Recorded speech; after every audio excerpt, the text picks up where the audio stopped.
Në qoftë se Hashim Thaçi, Kadri Veseli, Jakub Krasniqi dhe Recep Selimi duhet varrosen për zgjallje për luftën dhe për çfarë ka ndodhur gjatë luftës në Kosovë, atëherë duhet të vazhdojnë arrestimet. Duhet arrestohet Bill Clinton, duhet arrestohet Ariel Solana, duhet arrestohen Tony Blair, nuk diskutohet, kur ministrat e tjerë të vendeve që i dhanë dritën jeshile bombardimeve, dhe faktikisht duhet të ndodhi eksaktësisht ajo që ka predikuar Slobodan Milošević, që dhe ai bashkë me atë tjetrin Zviceranin mos gjetë kur prej aty poshtë. Të dy bashkë atje. Dhe kjo është e pajmërueshme. Por përsëri unë flas dhe më duket se çdo fjalë që them është pa kuptim, pa peshë, pa lidhje, sepse ajo që po ndodh është shumë e rëndë dhe për atë që po ndodh natyrisht duhet flasim, natyrisht duhet shkruajmë libra, natyrisht duhet të tregojmë, por mbi të gjitha duhet gjejmë mënyrën të veprojmë.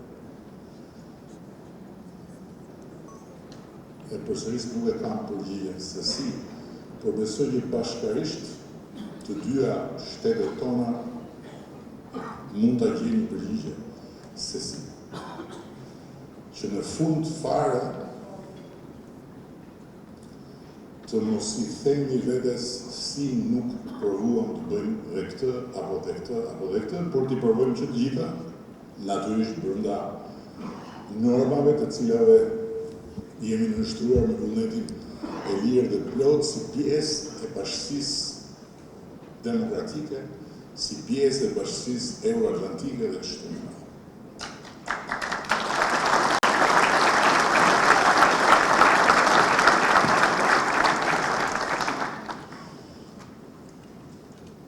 Profesor, faleminderit dhe për ftesën, ishte vërtet kënaqësi që të isha këtu, do të isha dashur që të ishim së bashku në këtë promovim pa pasur mbi shpatulla këtë barën e madhe të atyre 45 vjetëve për secilin prej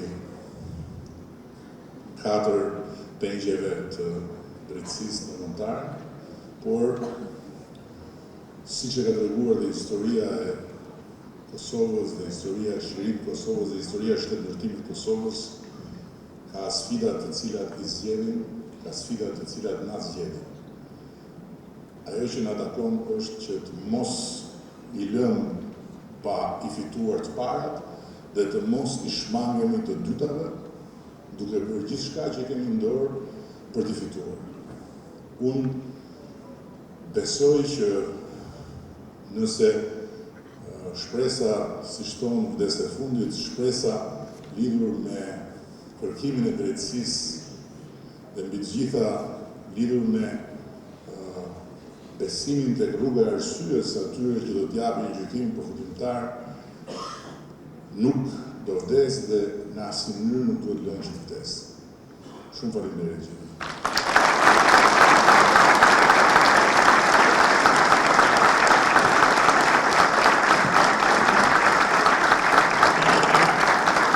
Shumë faleminderit zoti Rama, pas një revok, por ishit juaj që foli edhe kur vetë heshtja po heshte.